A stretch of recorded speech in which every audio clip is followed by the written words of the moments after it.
আপনি কি জানেন গেম চেঞ্জার চলচ্চিত্রে সর্বপ্রথম অভিনয় করার জন্য নির্মাতারা কাকে নিতে চেয়েছিলেন? মূলত সম্প্রতি এটা জানা গিয়েছে, কেননা বর্তমানে চলচ্চিত্রের নির্মাতা শঙ্কর জানিয়েছে যে তারা চলচ্চিত্রটিতে রামচরণকে নেওয়ার আগে সর্বপ্রথম তামিলি তারকা থালাপাতি বিজয়ের সঙ্গে যোগাযোগ করেন। কিন্তু দুঃখের বিষয় এই যে বিজয় চলচ্চিত্রটিকে না বলে দেয়। কিন্তু কী কারণে তিনি চলচ্চিত্রটিতে অভিনয় করার জন্য ইচ্ছা প্রকাশ করেনি তা অবশ্য এখনও জানা যায়নি। মূলত তারপর নির্মাতারা চলচ্চিত্রটিতে নায়কের চরিত্রে অভিনয় করার জন্য রামচরণকে চূড়ান্ত করে। যদিও রামচরণকে চলচ্চিত্রটিতে অভিনয় করার জন্য প্রপোজাল দেওয়া হলে তারকা চলচ্চিত্রটিতে যুক্ত হয়।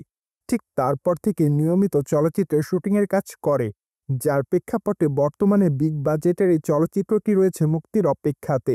গেম চেঞ্জার চলচ্চিত্রটি অবশ্য মুক্তি পাবে জানুয়ারি মাসের 10 তারিখে। তাই তো আপাতত চলচ্চিত্র নির্মাতারা চলচ্চিত্রের প্রমোশনালের কাজের দিকে মনোযোগ দিয়েছে, যার প্রেক্ষাপটে নিয়মিত তারা চলচ্চিত্রের প্রমোশনালের কাজ করছে। যাই হোক, চলচ্চিত্রের ট্রেলারটি অবশ্য মাত্র কয়েকটা দিন আগে নির্মাতারা মুক্তি দিয়েছিলেন। যদিও চলচ্চিত্রের ট্রেলারটি দর্শকদের কাছে ব্যাপক আকারে নজর কাড়ে, তাই তো বলাই বাহুল্য যে আপাতত চলচ্চিত্রটি দেখার জন্য রামচরণের ভক্তরা খুব এক্সাইটেড হয়ে আছে। কেননা চলচ্চিত্রের পর্দায় এই তারকাকে বেশ কয়েকটা লুকে দেখবে তার দর্শকরা। যদিও চলচ্চিত্রের গল্পটি মেবি রাজনৈতিক এবং রিভেঞ্জ ঘরানার, তাই তো বলাই বাহুল্য যে চলচ্চিত্রের পর্দায় এবার রামচরণকে দুর্দান্ত একটি চরিত্রে দেখা যাবে। বাই দ্য ওয়ে, চলচ্চিত্রটিতে রামচরণের বিপরীতে অভিনয় করতে দেখা যাবে দ্বিতীয়বারের মতো কিয়ারা আদবানিকে। তাই তো বলাই বাহুল্য যে চলচ্চিত্রের পর্দায় এই দুই তারকার কেমিস্ট্রি দেখার জন্য আপাতত অপেক্ষায় সকলে। বাই দ্য ওয়ে, আগামী দিনে রামচরণের হাতে বেশ কয়েকটা চলচ্চিত্রের কাজ আছে, তাই তো খুবই শীঘ্রই তারকা তার নতুন চলচ্চিত্রের ঘোষণা দিবেন।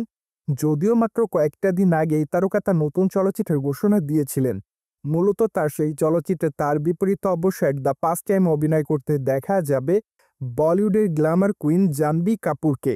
By the way, Janhvi Kapoor B টাউনের দর্শকপ্রিয় তারকাদের মধ্যে অন্যতম।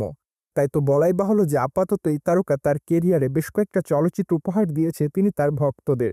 মূলত তিনি তার অভিনয় গুণে তার ভক্তদের মধ্যে আলোচনায় থাকেন সর্বদাই। তাছাড়া মাত্র কয়েকটা দিন আগে এই তারকাকে দক্ষিণী চলচ্চিত্রে অভিনয় করতে দেখেছে তার দর্শকরা। কেননা at the first time junior এনটিআরের সঙ্গে অভিনয় করেছিলেন এই সুন্দরী। যদিও চলচ্চিত্রের পর্দায় তার অভিনয় রীতিমতো তার দর্শকদের কাছে নজর কেড়েছিল, তাই তো বলাই বাহুল্য যে দেবারা চলচ্চিত্রে অভিনয় করার মাধ্যমে জাহ্নবী কাপুর তার ভক্তদের মধ্যে নজরে ছিলেন। যাই হোক দর্শক, আপনি আসলে রামচরণের সঙ্গে কিয়ারা আদবানির অভিনয় কতটুকু পছন্দ করেন তা অবশ্যই আমাদের কমেন্ট বক্সে জানাতে কিন্তু ভুলবেন না। And subscribe our channel.